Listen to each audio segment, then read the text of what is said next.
नमस्कार, मार्केट पंचनामे में आप सभी का स्वागत है। मैं हूं सुमित। हफ्ते का पहला कारोबारी सत्र भारतीय बाजारों में आज शुरुआत में कमजोरी और उसके बाद लोअर लेवल से बढ़िया रिकवरी हुई।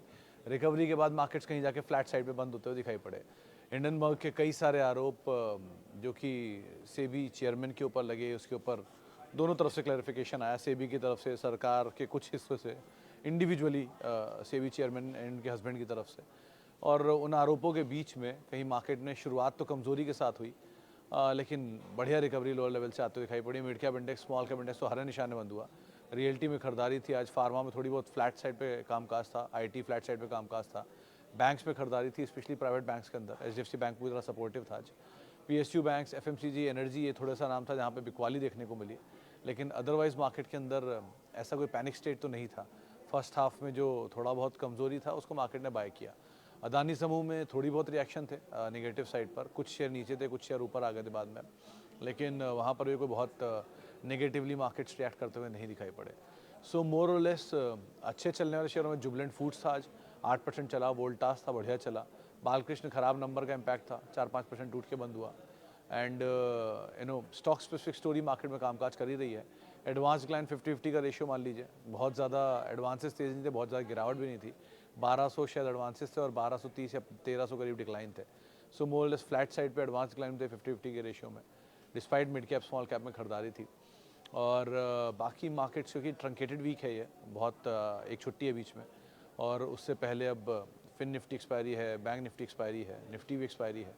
अब एमएससीआई का आज नाम शाम को आएगा। सो ऐसी बहुत सारी चीज़ें जिनको बाजार कीनली वॉच करेगा, तो इसलिए बहुत बड़ा कोई रिएक्शन की उम्मीद नहीं है। बाकी जैसे जैसे इस पर अपडेट आते हैं, डिटेल आता है, उसको देखते हैं मार्केट कैसे रिएक्ट करता है। क्योंकि ना कोई फिनेंस मिनिस्ट्री की तरफ से अपडेट है, ना कोई ये सिर्फ एलिगेशंस हैं। सो एलिगेशंस के अकॉर्डिंग मार्केट ने रिएक्ट किया और बहुत ही स्ट्रांगली कम बैक कर लिया। बहुत अच्छी बाइंग थी आज मिड कैप में, बहुत अच्छी बाइंग थी रियल्टी में, बहुत अच्छी बाइंग थी आज मेटल में, जिसका इम्पैक्ट आज आप मार्केट में आता हुआ देख भी रहे थे। दोनों इंडिसेज आज अच्छी खरीदारी के साथ बंद होते हुए दिखाई पड़े।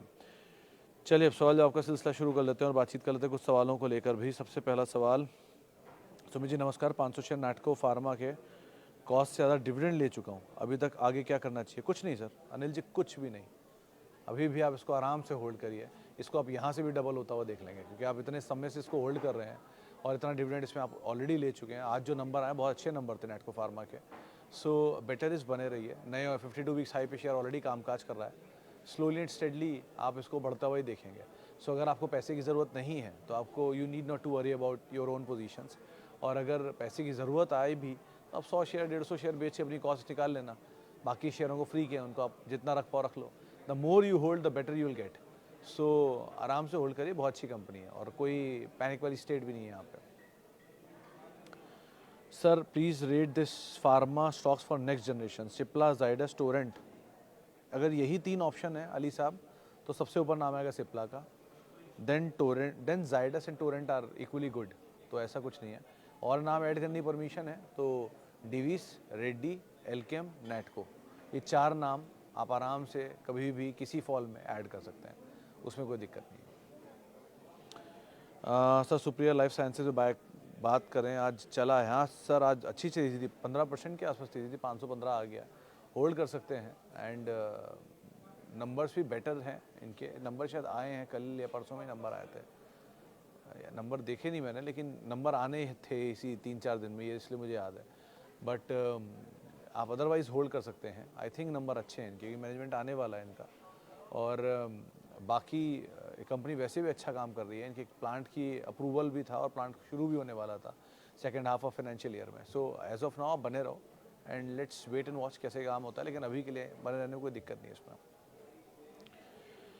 सर विप्रो क्या करूं, 512 से 300 शेयर लिए, एस्ट्रल 1920 के भाव कर सकता हूं? देखो शेख साहब, विप्रो केस के कंपैरिजन में और जो हो रहा है वो एस्ट्रल में गोइंग फॉरवर्ड आप शायद देख सकते हो।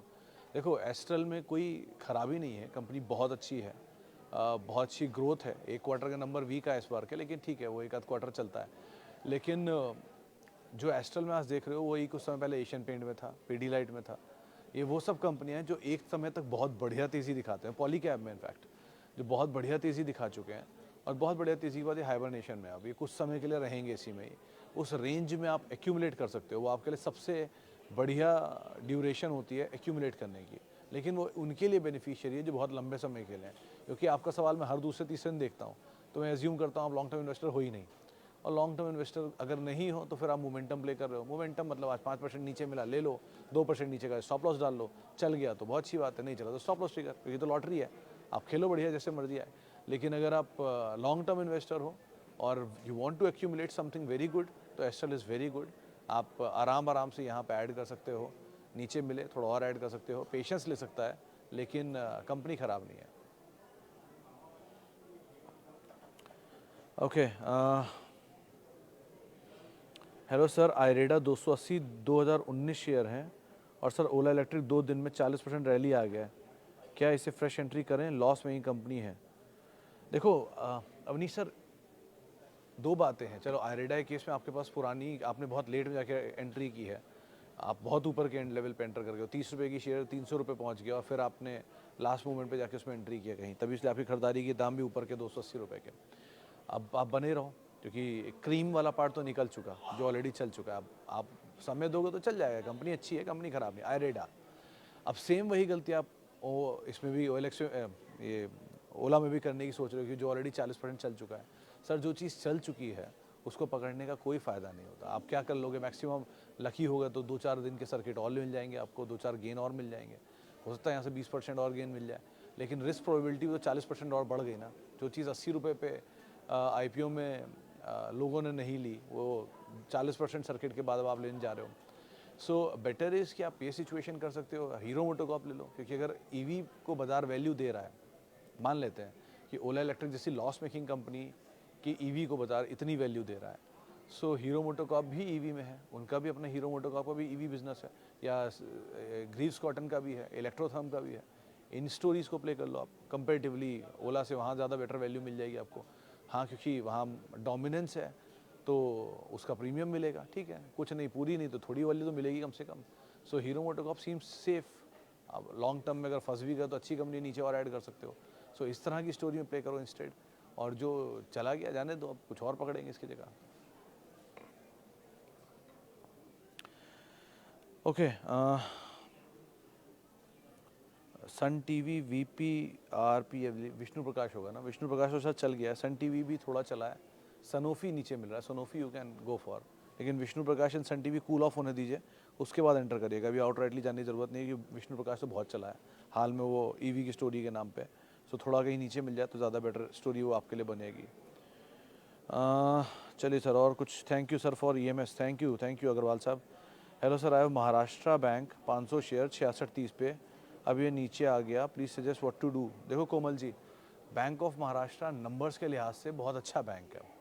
पिछले 13 क्वार्टर के नंबर तो खुद मैंने देखे हुए हैं, and which is very good numbers, consistently number improve कर रहा है। और शेयर का नीचे आना और प्रॉफिटेबिलिटी का बढ़ना घटना, दोनों में ज़मीन आसमान का अंतर है। प्रॉफिटेबिलिटी एक क्वार्टर में एक बार आती है, शेयर हर रोज़ चलता है। सो शेयर की चाल देख के प्रॉफिटेबिलिटी को आप कंपेयर मत करो, प्रॉफिटेबिलिटी देख के आप शेयर ले सकते हो। सो शेयर आपने अगर लॉन्ग टर्म में ख़रीदा है नंबर देख के, तो ऑब्वियसली बात है बने रहोगे, और अगर आपने शॉर्ट टर्म में ख़रीदा है भाव देख के, तो स्टॉप लॉस लगाइए, ट्रिगर हो गया तो निकल जाइए, सीधा सा जवाब है। सो अगर अच्छा बैंक आपने लिया है, जो है ये एक्चुअल में, तो आप समय दे सकते हैं। वैसा पैनिक वाली स्टेट नहीं आ गई कोई 1 दिन 2 दिन के अंदर नीचे गिर के। और आज PSU नीचे है, आज बाज़ार नीचे है, और बाज़ार में आप हमेशा हरा निशान ही नहीं देखोगे। कोमल जी, इसके लिए तैयार रहो कि बाज़ार यहाँ से बहुत डीप कट भी दिखाएगा। अभी कट शुरू भी नहीं हुए, डीप कट्स आएंगे जब भी आएंगे, क्योंकि बड़ा बेस भी तो है ना। 2000 पॉइंट मिड कैप का टूटना है, 2000 पॉइंट बैंक निफ्टी का टूटना, कुछ भी नहीं हुआ।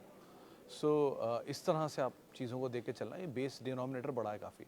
सो ठीक है, थोड़ा रीज़नेबल रहिए, जहाँ आपको नीचे मिले लॉस थोड़ा कम हो, मतलब जहाँ आपको अच्छा लग रहा हो कि अब थोड़ी राइट साइज़ हो गया है, वहाँ फिर एंटर कर लो, ऐसा कोई दिक्कत नहीं है इसमें।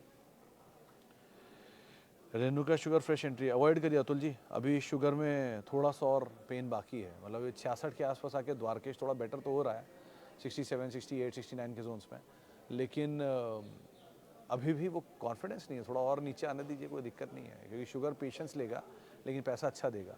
लेकिन वो पेशेंस है तो बात अलग है, लेकिन रेणुका से अच्छे नाम अवेलेबल हैं, पोर्टफोलियो के लिए लेना है तो ये ID पैरी बेस्ट है। सर, वेदांता और Hindustan zinc, which one to be consider for long term considering dividend होता है सर, एंड ग्रोथ बोथ। देखो आदिल साहब, डिविडेंड के हिसाब से हिंदुस्तान जिंक ज़्यादा बेटर है, क्योंकि जिसके पास ज़्यादा कैश जनरेशन है वो ज़्यादा बेहतर डिविडेंड पे ऑफ करेगा। अगर हिंदुस्तान जिंक ज़्यादा अच्छा डिविडेंड दे रहा है तो वो डिविडेंड जाएगा वेदांता को, वेदांता उसे फर्दर देगा वेदांता पीएलसी को, जो अनलिस्टेड आर्म है। सो ऐसे करके या तो ये काम करेंगे, इसलिए हिंदुस्तान जिंक सबसे ज़्यादा डिविडेंड देगा इफ़ इन केस देना हुआ तो।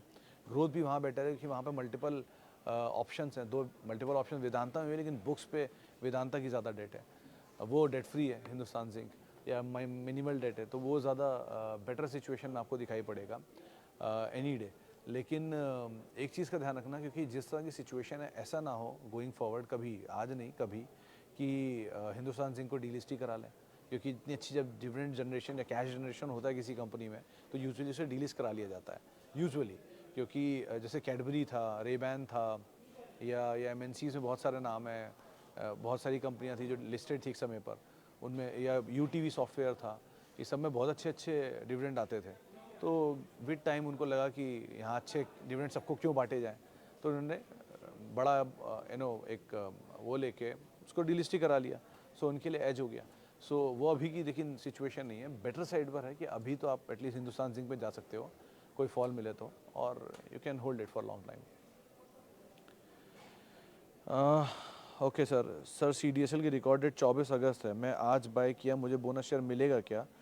मलिक साहब, रिकॉर्ड डेट अगर 24 है, 24 मैंने देखी नहीं है लेकिन आप कह रहे हो तो मैं अज्यूम करता हूँ 24 अगस्त है, तो आपको ये होना, सिचुएशन ये कहती है कि रिकॉर्ड डेट के दिन कंपनी के रिकॉर्ड्स में आपका नाम होना चाहिए। कंपनी के रिकॉर्ड में नाम कैसे आएगा? आपके डीमेट अकाउंट में वो शेयर होने चाहिए, तब वो कंपनी के रिकॉर्ड में ऑटोमेटिकली आ जाएंगे। तो अब डीमेट अकाउंट में कैसे आएंगे? कोई भी शेयर आप खरीदते हो तो सिर्फ 2 दिनों में, या तो पहले T+2 होता था, अब T+1 होता है, तो डिपेंड करता है कौन सा T+1 है कौन सा T+2 है। लेकिन मैं वर्स्ट भी मानता हूँ तो T+2 मान लेते हैं। तो अगर आपने आज कोई शेयर खरीदा है, जो आज की तारीख है 11/12, तो 12 फिर 13 और 14 तक आपके खाते में आ जाना चाहिए, या मैक्सिमम 15 तक आ जाएगा। सो इसलिए ऐसा कोई पैनिक स्टेट नहीं है। बीच में कोई छुट्टी आ गई तो T+3, या 2 छुट्टी आ गई T+5, ये बन जाते हैं, लेकिन फिर भी आप 10 दिन दूर हो तो आपको मिल जाएगा। और रही बात बोनस के लिए, लेकिन बोनस का जो पूरा बेनिफिट है वो आपको तभी मिलना चाहिए, मिलेगा जब आप इसको बहुत लॉन्ग टर्म के लिए होल्ड करोगे। शॉर्ट टर्म में बोनस X हो जाएगा तो आपको बहुत इफेक्ट आएगा नहीं, लेकिन आप बहुत ही लंबी अवधि के लिए रखते हो तो बोनस X हो, फिर प्राइस बढ़ेगा, फिर बोनस आएंगे, ये सब आते ही रहेंगे फिर तो multiple time. Actual wealth creation के लिए होता है वो, लेकिन उसमें बहुत समय चाहिए। अगर उतना पेशेंस है तो बोनस का फ़ायदा है, वरना बोनस शॉर्ट टर्म में डिविडेंड उसके लिए रख सकते हो आप, टैक्सेशन के बेनिफिट के लिए, अदरवाइज बहुत नहीं होता। मतलब लोग डिविडेंड को तो यूज़ करते हैं टैक्सेशन के लिए, बोनस का पता नहीं, लेकिन आप शॉर्ट टर्म में बहुत बेनिफिट इसका मिलता नहीं है आमतौर पर। सर कोई ऐसी कंपनी है इसका फेस वैल्यू 10 के ऊपर भी हो सकती है, जमश्री का फेस वैल्यू 1000 है, हाउ कम? देखो सर, सिंह साहब, विप्रो था एक टाइम पे 100 की फेस वैल्यू पे। ये फेस वैल्यू पुराने जो IPOs लाते थे उनमें तो होती थी, अब ये दाम पर फेस वैल्यू लाए हुए हैं, लेकिन ये फेस वैल्यू को स्प्लिट कर कर छोटा मिनिस्क्यूल कर देने का कोई बहुत इफेक्ट आता नहीं। आप ऐसे समझो कि अगर कोई कंपनी का EPS, सारा खेल EPS और PE का वहीं शुरू हो जाता है। अगर कोई कंपनी का 100 रुपया EPS है और उस कंपनी के 5 ही शेयर होल्डर हैं, तो आपको 20 रुपया पर शेयर उसका EPS, मतलब प्रॉफिट अगर उसका 100 रुपया है और 5 शेयर होल्डर हैं तो 20 रुपया उसका प्रॉफिट आता है पर शेयर, ठीक है। और अगर उसी शेयर का दाम 200 रुपये तो 10 टाइम पे वो काम काज करता है, जो PE की सीधी सीधी एक गणित आती है। एज्यूमिंग कि वही कंपनी 100 रुपये का ही प्रॉफिट बनाती रहती है और सडनली उस कंपनी के शेयर होल्डर 20 से बढ़ के 200 हो जाते हैं। सो जो आप 20 रुपया कमाते थे वो 20 रुपया वो नहीं रहा, लेकिन चलो शेयर, नंबर ऑफ शेयर भी एडजस्ट हो जाएगा, लेकिन स्लो विद टाइम अगर वो लगातार अपनी इक्विटी को डाइल्यूट करता ही चला जाएगा, बड़ा करता जाएगा स्प्लिट दे दे के या अदरवाइज किसी भी वजह से, सो आपकी EPS में अगर उस तरह की ग्रोथ नहीं है तो वो ग्रोथ वो पकड़ नहीं पाएगा। ये आमतौर पे देखा गया। बाकी इसके बहुत सारे तर्क वितर्क भी हैं कि नहीं ऐसा नहीं होता, नंबर ऑफ़ शेयर बढ़े हैं तो शेयर भी स्प्लिट हुआ है, ग्रोथ भी आ रही है। बहुत डिबेटेबल टॉपिक है, इस पर आगे बहुत बात भी हो सकती है, लेकिन अदरवाइज़ मोटा मोटा ये देखा गया कि जिस जिस कंपनी की इक्विटी विद टाइम बहुत बड़ी है, जैसे मदरसन हुआ, जैसे विप्रो हुआ, जैसे L&T हुआ, इन्होंने बहुत, ITC हुआ, या वोडाफोन आइडिया 7600 करोड़ शेयर है, सो इन्होंने विद टाइम इक्विटी को बढ़ाते ही चले जा रहे हैं, बढ़ाते ही चले जा रहे हैं। तो इनके केस में शेयर का दाम अपने आप ही आपको कॉन्ट्रैक्टेड दिखाई पड़ेगा, लेकिन जहाँ इक्विटी नहीं है, जैसे MRF हुआ या कोई भी MNC हुई, उनके शेयरों के दाम बढ़े इसीलिए उनकी इक्विटी नहीं है मार्केट में, आप शेयर बेचोगे तो कहाँ से बेचोगे, आपको खरीदना है तो खरीदने के लिए लिमिटेड शेयर ही तो हैं। MRF के 40 लाख शेयर हैं, 30% प्रमोटर है, बचे वो 70% में सारे फंड, सारे इंश्योरेंस, सारे रिटेल सब हैं। अब वो कितने ही शेयर होते हैं, 40 लाख शेयर में से 20% अगर आप 30% निकाल भी लो तो बचे हुए शेयरों में से जो बचा हुआ हिस्सा उसी में सब पार्टिसिपेट करेंगे। तो इसलिए उसका वॉल्यूम इतना थिन होता है और इसीलिए उसका फ्यूचर भी इतना थिन वॉल्यूम में होता है क्योंकि शेयर ही नहीं है मार्केट में। सो इसलिए इक्विटी या खेल एडजस्टमेंट में बड़ा इंपॉर्टेंट होता है। तो आप वैसे भी ये कंपनी का नाम मैंने भी सुना नहीं कभी, तो इस तरह से कोई कंपनी में अगर आप जा रहे हैं तो ज़रा देख परख की जाएगी इतनी पुराना फेस वैल्यू इतना बड़ा क्यों और स्प्लिट अप क्यों कर रहे हैं। Okay sir, what is the rumours going on from Hindenburg, do need to worry. देखो पांडे जी, मेरा अनुभव ये कहता है, लिमिटेड अनुभव है जो भी है, उसमें ये कहता है कि बाजार ना एक बार एक चीज़ पे रिएक्ट करता है, वो चीज़ हो गई, उसकी इंटेंसिटी पूरी रिएक्ट कर चुका है वो।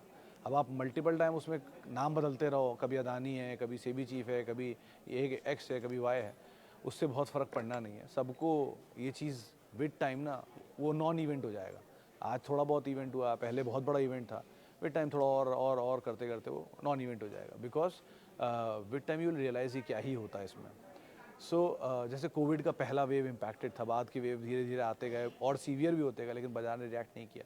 सो अकॉर्डिंगली आप ध्यान रखना इसका। और जब तक किसी भी कंपनी की प्रॉफिटेबिलिटी पे कोई बड़ा इम्पैक्ट नहीं आ रहा है, तब तक आपके लिए कोई डरने की बात नहीं है। सिर्फ प्रॉफिट इज़ द की, जिसको आप पकड़ के रखिए। अगर उसमें कोई इफेक्ट नहीं आ रहा किसी भी खबर का, तो आपके लिए कोई बहुत डरने वाली बात नहीं है। बस प्रॉफिट को आप देखिए, अगर उसमें बहुत इफेक्ट आ रहा है तो थोड़ा घबराहट है, लेकिन अदरवाइज़ अभी कोई पैनिक नहीं है। वैसे बाजार को रीज़न चाहिए ही किसी ना किसी, और वो किसी नोन रीज़न से नहीं, अननोन रीज़न से ही नीचे मिलेगा आपको। So wait and watch, let's see क्या होता है, लेकिन अभी के लिए ऐसा कोई खास पैनिक स्टेट नहीं है। चले फिलहाल अब इतना ही सवालों शामिल करूंगा। माफ़ी उन सभी लोगों से इनसे बातचीत नहीं हो पाई। बहुत बहुत शुक्रिया उन सभी लोगों का जिन्होंने सवाल पूछा। आप लोगों से मुलाकात होगी अब 5:30 बजे शाम को। आप जुड़ सकते हैं मेरे साथ @सुमित रिसर्च मेरा ट्विटर हैंडल है, सोशल मीडिया हैंडल है। किसी भी निवेश से पहले अपने वित्तीय सलाहकार की राय ज़रूर ले लें। और CNBC आवाज़ के यूट्यूब, फेसबुक, इंस्टा पेजेस पर आप जुड़ सकते हैं, सवाल पूछ सकते हैं, अपना फीडबैक दे सकते हैं। फिलहाल के लिए इतना ही, नमस्कार।